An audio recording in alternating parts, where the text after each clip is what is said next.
सारथी अधिरथ पुत्र, मुझे खेद है कि तुम इस प्रतियोगिता में भाग नहीं ले सकते।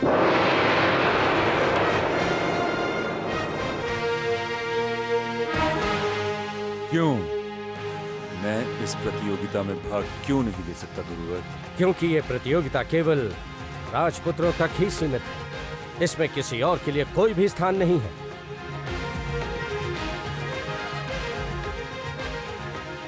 किसी और से आपका अभिप्राय? मेरा अभिप्राय ये है कि इस प्रतियोगिता में केवल राजपुत्र ही भाग ले सकते हैं, सूत पुत्र नहीं।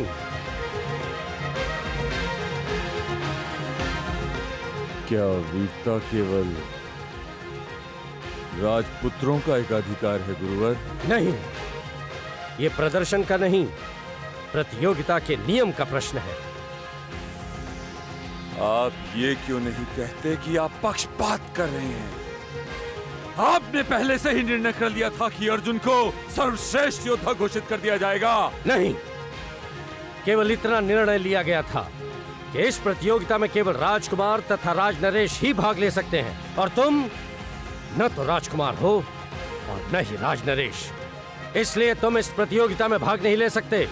मुझे खेद है।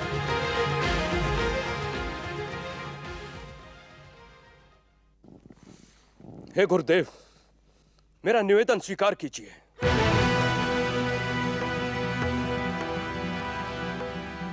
इस वीर की चुनौती को स्वीकार न करना उचित ना होगा। नहीं अर्जुन, यह प्रश्न सिद्धांत का है, परंपरा का है।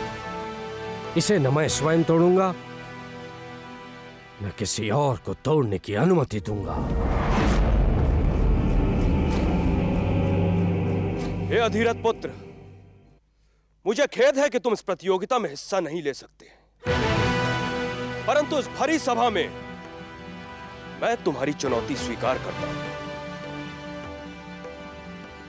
तुम जब चाहो जहां चाहो मुझसे युद्ध कर सकते हो, और उसी क्षण इस बात का निर्णय हो जाएगा कि मुझ में और तुम में श्रेष्ठ धनुर्धर कौन है। हे वीर, मुझे इस बात का भी दुख है कि तुम राजपुत्र नहीं हो। कुछ करो भांजे, कुछ करो। इस अवसर को अपने हाथों से मत जाने दो। हाँ, नहीं जाने दूंगा मामा श्री, नहीं जाने दूंगा। ठहरिए गुरुदेव, ठहरिए।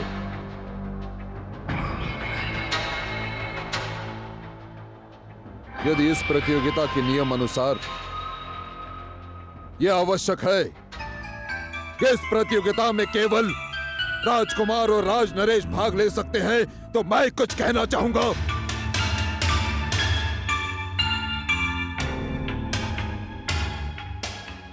गुरुदेव, आप जानते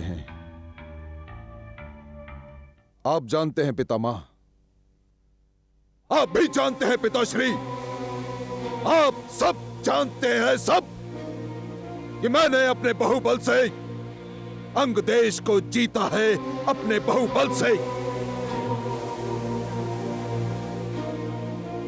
इसीलिए मैं आज, अभी और इसी समय कर्ण को अंग देश का राजा घोषित करता हूं।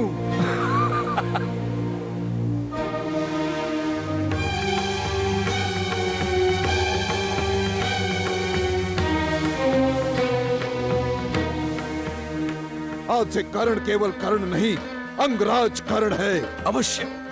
अंगराज कर्ण, अंगराज कर्ण की जय, अंगराज कर्ण की जय, अंगराज कर्ण की जय।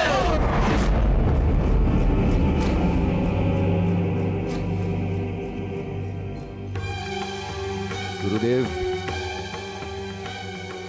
अब तो आपको कर्ण के भाग लेने में कोई आपत्ति नहीं होनी चाहिए। अब तो कर्ण राजा है। नहीं,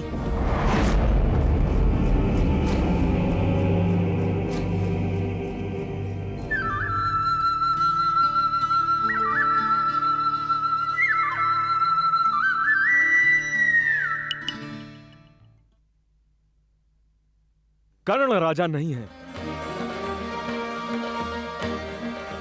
राजा नहीं है वसुदेव, किंतु मैंने अभी अभी आप सबके समक्ष कर्ण को अंग देश का राजा घोषित किया है। भ्राता दुर्योधन, हर क्षेत्र के अपने नियम होते हैं और किसी के भी घोषित कर देने से कोई भी राजा नहीं बन जाता। राजा वही होता है जिसका परंपरा अनुसार राज्याभिषेक किया जाता है, और राज्याभिषेक केवल और केवल ब्राह्मण करते हैं, क्षत्रिय नहीं। भ्राता दुर्योधन, तुमने तो मित्रता के नाम पर अपने मित्र कर्ण के साथ बहुत अन्याय किया है। मैंने अन्याय किया? क्या अन्याय किया है मैंने? हाँ, तुमने इसे राजा घोषित करके ना तो उसे राजा बनने दिया और ना ही सूत पुत्र रहने दिया।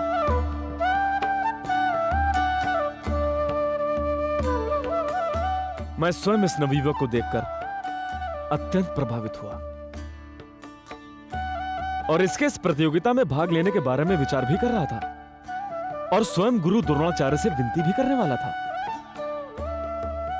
परंतु भ्राता दुर्योधन, तुमने नियम भंग करके अपने मित्र कर्ण को उस प्रतियोगिता में भाग लेने के अवसर से वंचित कर दिया।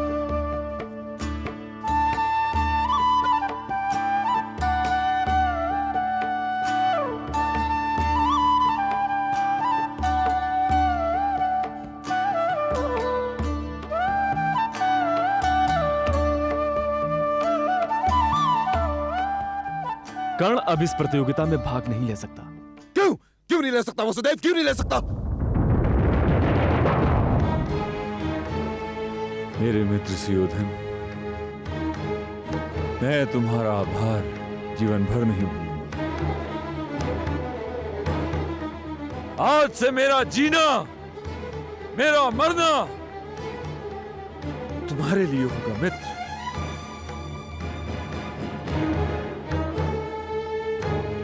और रही इस प्रतियोगिता की बात, तो यह केवल एक ढोंग के अतिरिक्त और कुछ नहीं।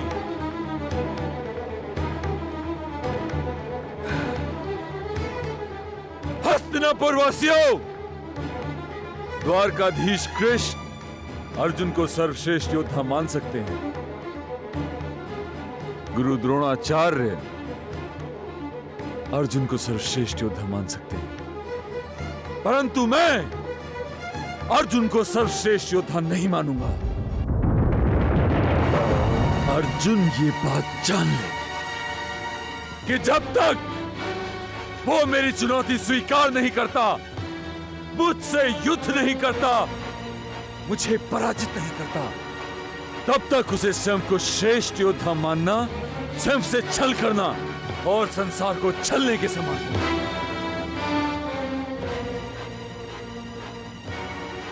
और वो ये भी जाने कि ये समाज, ये व्यवस्था जो राजपुत्र और सूतपुत्र में भेद करती है, उसे जीने का कोई अधिकार नहीं। मैं आज सबके सम्मुख समस्त राजपुत्रों को चुनौती देता हूं कि वो अपने रक्त का रंग दिखाएं। यदि उनके रक्त का रंग मेरे रक्त के रंग की तरह लाल ना होकर सुनहरा निकला, तो मैं उनकी श्रेष्ठता मान लूंगा।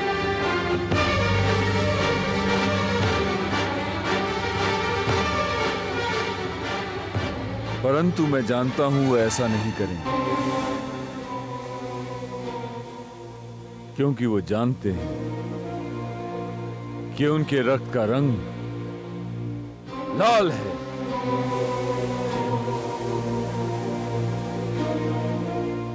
सुनहरा नहीं।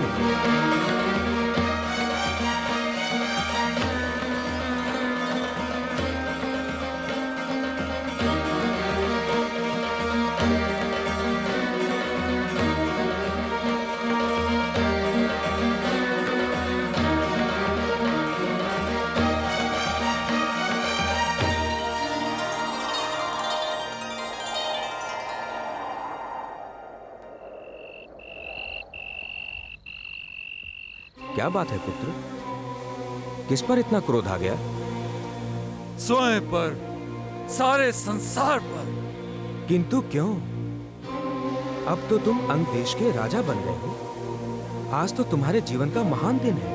हाँ पिताश्री, आज मेरे जीवन का बहुत महान दिन है। आज मैं राजा बन गया, परंतु एक शब्द जो मेरे नाम के साथ दुष्नाम बनकर जुड़ा हुआ है, वो आज भी नहीं छूटा। मैं अंग देश का राजा बनकर भी सूत पुत्र रहा। सूत पुत्र। हाँ पुत्र, किंतु ये तो हमारे जीवन का सत्य है। क्यों है? क्यों है ये हमारे जीवन का सत्य? मैं जानना चाहता हूं ये किसने बनाया है? ईश्वर ने? यदि ईश्वर ने इसे हमारे जीवन का सत्य बनाया है पिताश्री, तो मैं ईश्वर का भी विरोधी हो जाऊंगा। नहीं नहीं पुत्र, ईश्वर ने इसे हमारे जीवन का सत्य नहीं बनाया। समाज ने बनाया है, परंपराओं ने बनाया है।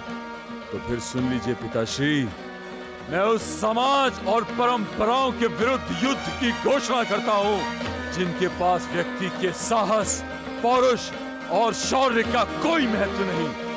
यदि महत्व है तो जन्म, जात और गोत्र का। ये तुम क्या कह रहे हो पुत्र? पिताश्री, मैं सत्य कह रहा हूं। मेरा क्या अपराध है कि मैं उस व्यक्ति का बेटा हूं जो रथ हाँकता है, लोगों को उनके लक्ष्य तक पहुंचाता है, जो परिश्रम करता है, चोरी नहीं करता, डाका नहीं डालता, जिसके माथे के पसीने से परिश्रम की सुगंध आती है, लक्ष्य तक पहुंचने वाला राजपुत्र और पहुंचाने वाला सूत पुत्र। शांत हो जाओ पुत्र, शांत हो जाओ।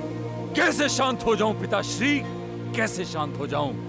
आज भरी सभा में मुझे अपमानित किया गया, सूत पुत्र कह के अर्जुन के साथ युद्ध करने से रोक दिया गया, और वो कायर भी चुपचाप खड़ा देखता रहा। एक शब्द नहीं कहा उसने।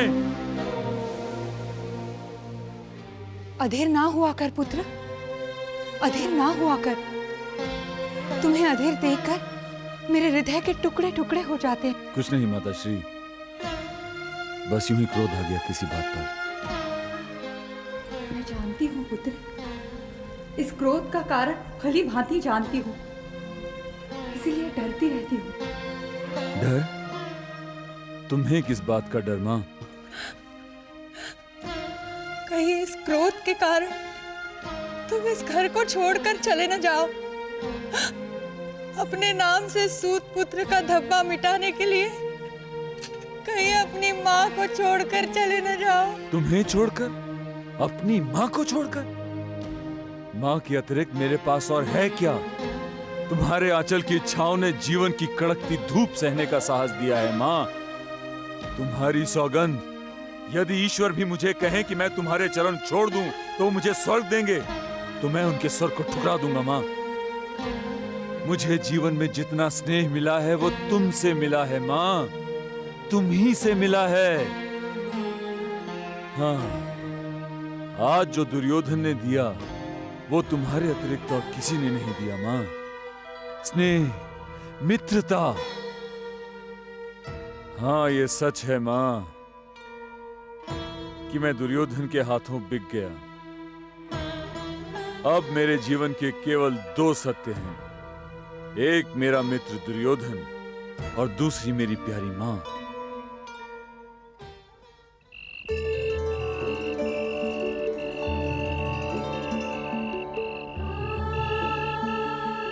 माँ होकर भी आज मैं कुछ ना कर सकी। कैसी अभागन हूं मैं।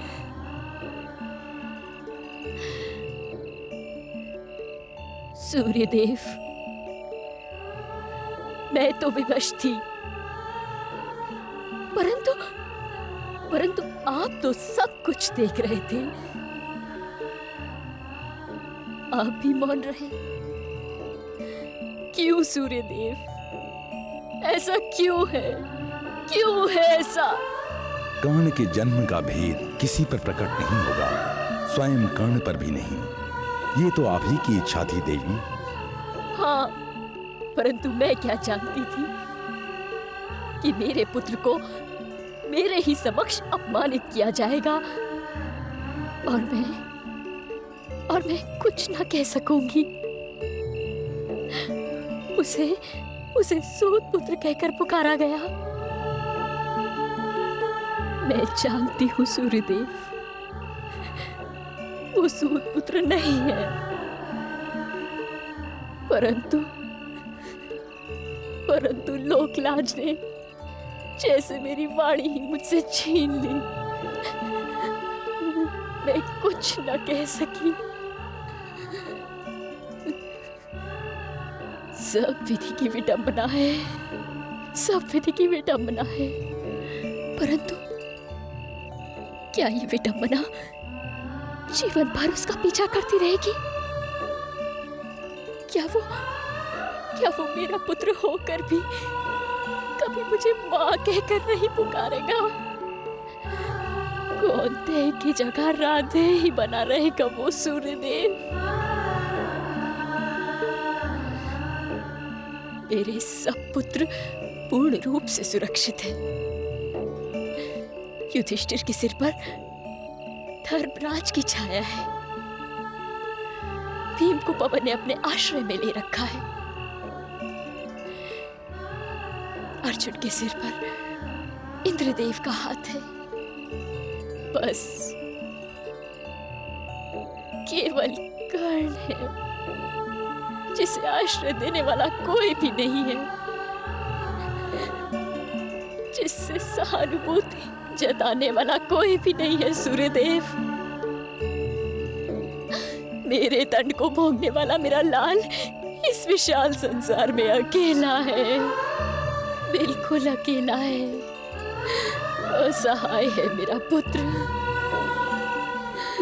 ये कैसा न्याय है, ये कैसा न्याय है सूर्यदेव, कैसा न्याय है ये? अश्रु पहुंच लीजिए देवी। मैंने केवल आपको दिए हुए वचन का मान किया था। जो कर्ण से भी ये नहीं कहा कि अधिरथ उसके पालक पिता हैं। उसका पिता तो मैं हूं। किंतु अब मैं आपको यह विश्वास दिलाता हूं कि मेरे पुत्र के संपूर्ण और प्रबल संरक्षण का दायित्व मेरा होगा। वैसे मेरे पुत्र को किसी सहारे की आवश्यकता नहीं, अपितु वो दूसरों की सहायता करेगा।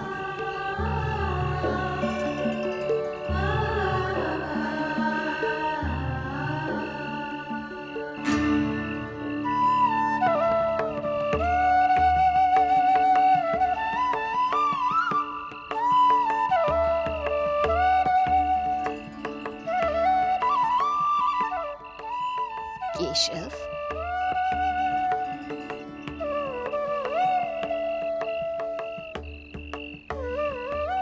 प्रणाम बुआश्री। सभा की भीड़ भाड़ में आपके पुत्रों की सफलता की बधाई आपको दे ना सका। सोचा इस समय आप अकेली होंगी, आपको चलकर बधाई दे दूं। तुम्हें भी बहुत बहुत बधाई हो केशव। तुम तो उनके सर्वश्रेष्ठ शुभचिंतक हो।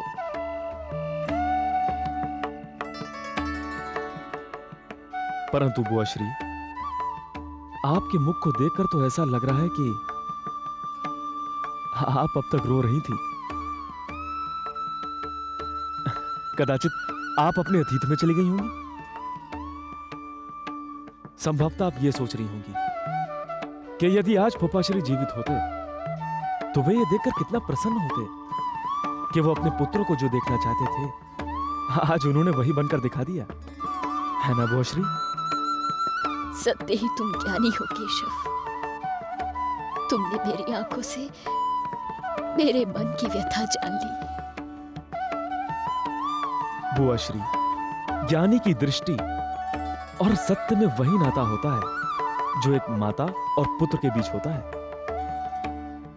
भला यह कैसे संभव हो सकता है कि माता अपने पुत्र को देखे और पहचान न सके? किंतु मेरा आपसे परामर्श है कि आप अपने अतीत से बाहर आ जाइए बुआश्री। भूपाश्री की मृत्यु के पश्चात आपके पुत्रों की रक्षा का भार केवल आपके कांधों पर है बुआश्री। अतीत को भूलकर भविष्य को देखिए। हाँ, कदाचित तुम सत्य कह रहे हो केशव।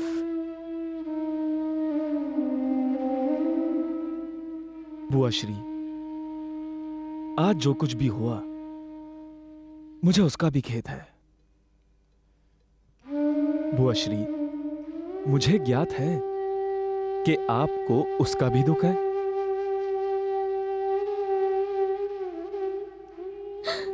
केशव। बुआश्री, एक माता के सम्मुख पुत्र का अपमान हो, भला माता कैसे सहन कर सकती है? मेरे कहने का तात्पर्य यह है कि वो अधीरथ पुत्र कर्ण अर्जुन को चुनौती देकर चला गया, राधे कौंते को ललकार कर चला गया। ये तो एक प्रकार का अपमान हुआ ना बुआश्री।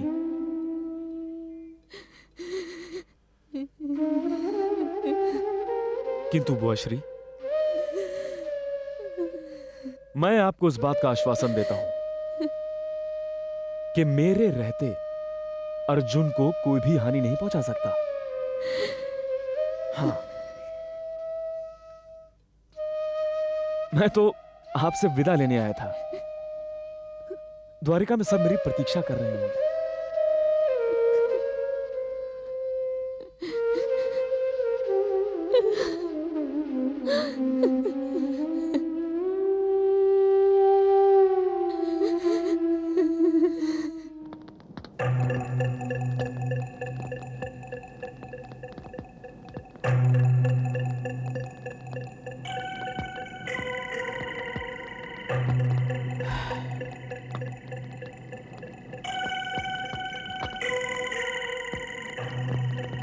ना जाने आज मेरे पासों को क्या हुआ है। तुम में से कोई भी एक भी पुरस्कार नहीं जीता। आज पुरस्कार की छोड़िए मामा श्री, आज तो मेरे प्राणों के लाले पड़ गए थे। कवच की अदला बदली में मेरे प्राणों की आहुति हो जाती।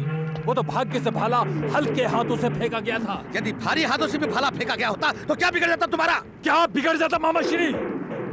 यहाँ मेरे स्थान पर मेरी आत्मा आपको भाले के गुणों का बखान कर रही होती। भांजे, कच्ची गोलियां नहीं खेली है तुम्हारे मामा ने। मैं कोई भी कार्य अधूरा नहीं करता। यदि भाला भारी हाथों से भी फेंका जाता तो तुम्हारा बाल भी बांका नहीं होता। हाँ, वो कैसे मामा श्री? वो ऐसे भांजे कि मैंने युधिष्ठिर का भाला बदल जो दिया था। अच्छा, अच्छा, किंतु आपका कर्ण वाला पासा भी तो सीधा नहीं पड़ा मामा श्री। पड़ा नहीं पड़ा मामा श्री, नहीं पड़ा, उल्टा पड़ा, उल्टा। उसे तो युद्ध में भाग लेने का अवसर भी नहीं मिला। मिला नहीं मिला मामा श्री, नहीं मिला। बात करते हैं। अवसर मिलता तो चित्र उल्टा नहीं हुआ होता भांजे। यहाँ उत्सव हो रहा होता और वहाँ पांडवों के कक्ष में शोक प्रकट। ऐसा ही होना चाहिए था मामा श्री, ऐसा ही होना चाहिए था। ऐसा ही होता भांजे, किंतु वो छलिया वहाँ था ना। कौन? जिसे वासुदेव कृष्ण कहते हैं। हाँ, सब उसी के कारण उल्टा पलटा हुआ। और कर्ण तो मेरा एक ऐसा पासा है जो आज नहीं तो कल मेरे काम आएगा। तुम्हें उसे संभाल कर रखना होगा भांजे। किंतु इस समय तुम्हें एक मेरी बात बड़े ध्यान से सुननी है। पुरस्कार तो तुम जीत नहीं सके। अब तुम्हें उस ब्राह्मण के मन को जीतना होगा। कौन ब्राह्मण? तुम्हारा गुरु द्रोणाचार्य। गुरु द्रोणाचार्य मामा श्री? हाँ, तुम्हें गुरु द्रोणाचार्य के मन को जीतना होगा। वो कैसे? वो ऐसे भांजे कि इससे पहले के पांडु उसे गुरु दक्षिणा देने पहुंचे, तुम्हें वहां जाना होगा और वो जो मांगे उसे देकर पांडवों की नाक को नीचा कर दो। हाँ मामा श्री, हाँ, ऐसा ही होना चाहिए, ऐसा ही होना चाहिए। मेरे विचार से तो तुम्हें तनिक भी विलंब नहीं करना चाहिए। तुम्हें अभी जाना चाहिए। कहीं ऐसा ना हो कि वो छलिया उन पांडवों को गुरु के पास भेज दे। मामा श्री, हाँ, उचित समय पर उचित सुझाव है ये आपका। वो तो है। मामा श्री, तो चले कहाँ? गुरु द्रोणाचार्य के पास। हाँ?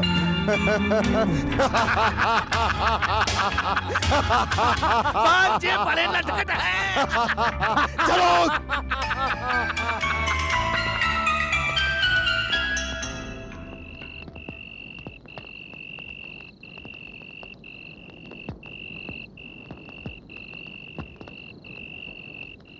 रखो, शीघ्रता से रखो, शीघ्र करो। यहां रखो, वहां रखो, शीघ्रता करो।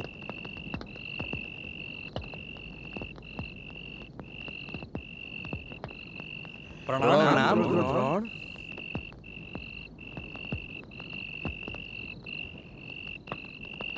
ये सब क्या है गांधार युवराज? आपके शिष्य आपको गुरुदक्षिणा देना चाहते हैं। पर इन सब वस्तुओं की क्या आवश्यकता थी? गुरुदेव, हमने सोचा कि यदि हम आपके मांगने पर गुरुदक्षिणा दें तो हम सब पर धिक्कार होगा। किंतु मुझे इन वस्तुओं की कोई आवश्यकता नहीं है वत्स।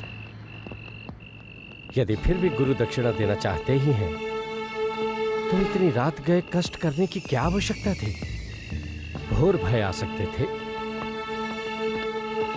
जब समस्त शिष्य मेरे पास आएंगे। सत्य कहा आपने गुरुदेव, सत्य कहा। गुरुदेव, हमें तो पुरस्कार मिला नहीं, इसी कारण हमने सोचा कि हम गुरु दक्षिणा में ही पैर कर देते हैं। वत्स, मेरे लिए सभी शिष्य एक समान है। पुरस्कार किसने जीता इससे क्या अंतर पड़ता है? जिन्होंने भी जीता वो कोई पराये नहीं है, तुम्हारे ही अपने भ्रातागण हैं। फिर भी इन धन रत्न और स्वर्ण के लिए धन्यवाद, किंतु मुझे गुरु दक्षिणा में धन नहीं चाहिए। तो फिर क्या चाहिए गुरुदेव? आप आज्ञा दें। मुझे जो चाहिए उसे पाने के लिए मैंने किसी और को चुन रखा है।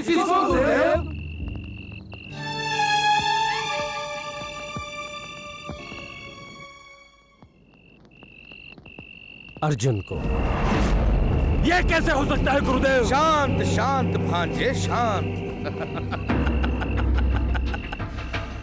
क्षमा करें ब्राह्मण देवता, अभी अभी आपने कहा कि आपकी दृष्टि में आपके सारे शिष्य एक समान हैं। तो फिर ये पक्षपात क्यों? नहीं, कोई पक्षपात नहीं है ये। पक्षपात ही है, 100% पक्षपात। यदि नहीं तो फिर आप अपने शिष्य दुर्योधन की क्षमता पर संदेह कर रहे हैं। मैंने कोई संदेह नहीं किया। होना भी नहीं चाहिए, क्योंकि जो कुछ भी आपके शिष्य ने सीखा है आप ही से सीखा है। मामा श्री, वाद विवाद में समय नष्ट ना करें। गुरुदेव, आप आज्ञा दें कि आपको गुरुदक्षिणा में क्या चाहिए। आज्ञा दें गुरुदेव। गुरुदेव, आप चुप क्यों हैं? बोलिए गुरुदेव, बोलिए। गुरुदेव, हम आपको सब कुछ दे सकते हैं। हाँ गुरुदेव, हम कुछ भी दे सकते हैं। हम हस्तिनापुर नरेश महाराज धृतराष्ट्र के पुत्र हैं। हाँ गुरुदेव, बोलिए, कुछ तो बोलिए। तो सुनो,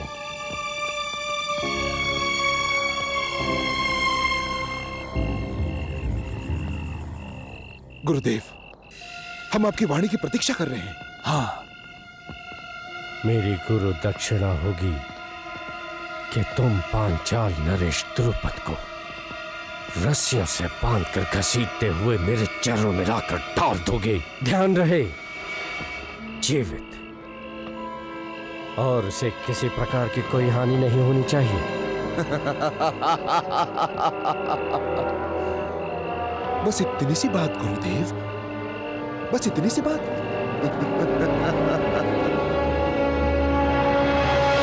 गुरुदेव,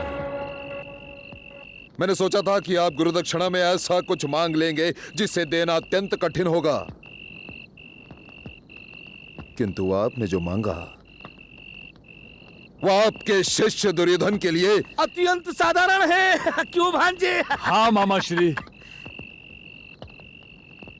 समझे कि आपका कार्य संपन्न हुआ। मैं अभी इसी समय निकलता हूं और भोर होने तक मैं द्रुपद के सिर तक पहुंच जाऊंगा और कल संध्या तक द्रुपद आपके चरणों में होगा गुरुदेव। ये मेरा वचन है, आपके शिष्य दुर्योधन का वचन गुरुदेव। और इसे मेरी गुरुदक्षिणा की पूर्ति भी हो जाएगी ना गुरुदेव?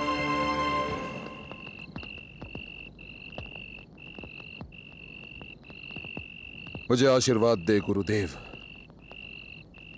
कि मैं अपने कार्य में सफल हूं। दे रहे हैं गुरुदेव, आशीर्वाद दे रहे हैं कि तुम अपने कार्य में सफल रहो। वत्स, मैं संध्या होने की प्रतीक्षा करूंगा।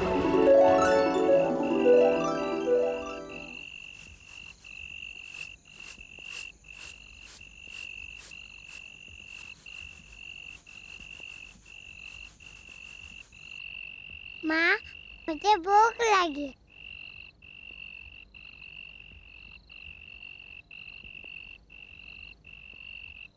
अभी देती हूँ पुत्र, बस अपने पिताश्री को आने दो।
भाग्य ने हमें ये दिन भी दिखा दिया। हमें अपने शिशु को बहलाने के लिए दूध के स्थान पर चावल का आटा घोलकर पिलाना पड़ रहा है। आप दुखी न हो स्वामी, सब दिन एक से नहीं रहते, ये दिन भी बीत जाएंगे। धिक्कार है उसे जो अपने परिवार का पालन पोषण नहीं कर सकता। धिक्कार है। ऐसा मत कहिए स्वामी, मुझे तो गर्व है कि मेरा पति संसार का महानतम धनुर्धर है, विद्वान है। आगे जाकर हमारा बेटा भी इसी बात पर गर्व करेगा। जब मैं तुम दोनों को कष्ट उठाता देखता हूं तो मुझे अपनी विद्वता पर घृणा होने लगती है। मैं आज तक अपने स्वाभिमान के कारण स्वयं को किसी के आगे हाथ फैलाने से रोकता रहा, किंतु अब नहीं स्वामी नहीं, ऐसा मत कहिए। मैं भूख प्यास से मर जाऊंगी, किंतु ऐसी वस्तु को हाथ नहीं लगाऊंगी जो आपके स्वाभिमान के बलिदान से मिली हो। मैं किसी अपरिचित और पराये से सहायता नहीं मांगूंगा देवी। पांचाल नरेश द्रुपद मेरा बाल सखा है, मेरे पिताश्री का शिष्य। उसने मुझे एक बार कहा था कि वो पांचाल के सिंहासन पर बैठ जाए, फिर यदि मैं उससे उसका आधा राज्य भी मांगूंगा तो वो मुझे दे देगा। मैं उससे अवश्य मिलूंगा। मेरा मन नहीं कर रहा है कि आप किसी से कुछ मांगे, भले वो आपका मित्र ही क्यों ना हो। नहीं देवी, मित्र बुरे समय में ही काम आता है। मित्रता का अर्थ ही यही है कि मित्र एक दूसरे के काम आ सके, उसकी सहायता कर सके। ध्रुपद मेरा परम मित्र है और मुझे पूरा विश्वास है कि वो मुझे निराश नहीं करेगा। भोर होते ही मैं उसके सभागार में जाऊंगा। उससे मिले बहुत समय बीत चुका है।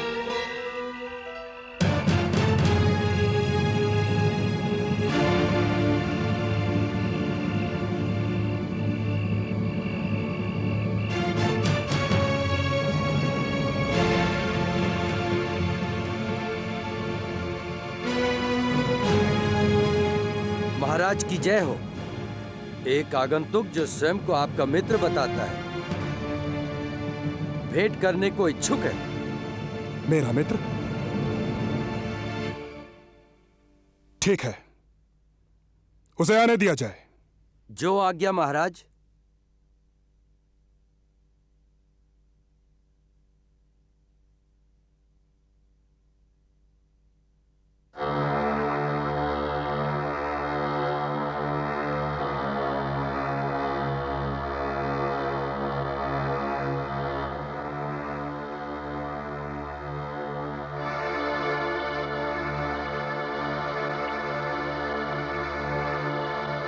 आइए।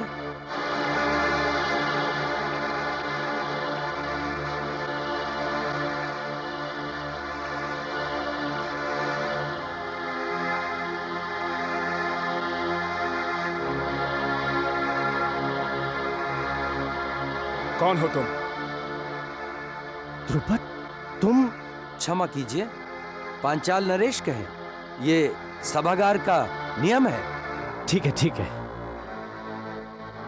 पांचाल नरेश, आपने मुझे पहचाना नहीं? मैं द्रोण, आपके गुरुदेव का पुत्र। ओह, तो तुम ऋषि भरद्वाज के पुत्र हो? हाँ हाँ, वही, आपके बालकाल का मित्र हो। देखो देखो, तुम मेरे गुरु के पुत्र अवश्य हो, किंतु मेरे मित्र नहीं हो सकते। और वैसे भी मैं भिखारियों को अपना मित्र मैं भिक्षुक नहीं हूं मित्र। मित्र मत कहो मुझे, मत कहो।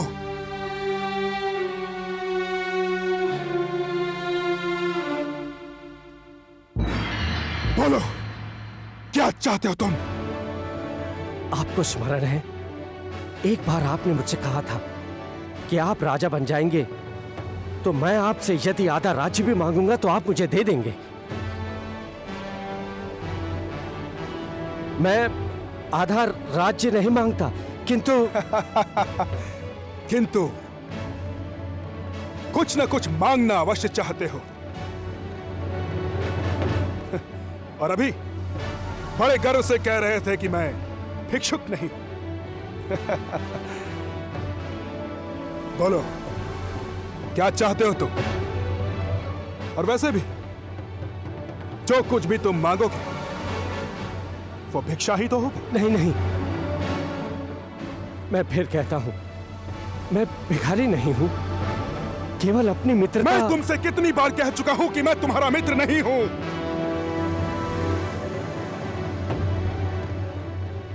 और वैसे भी एक राजा और रंक में कोई मित्रता नहीं होती। मित्रता सदैव बराबर वालों में होती है।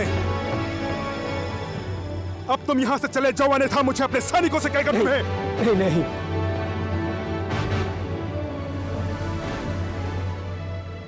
इसकी आवश्यकता नहीं पड़ेगी।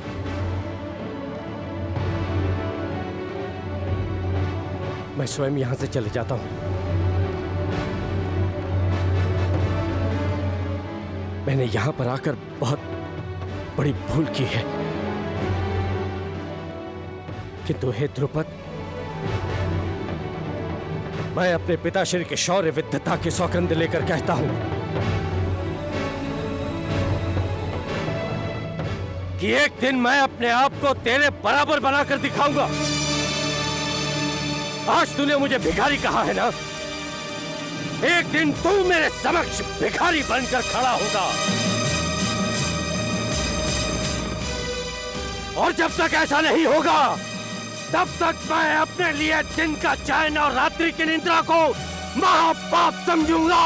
महापाप। दबाद! मैं तुझे कदापि क्षमा नहीं करूंगा, कदापि नहीं।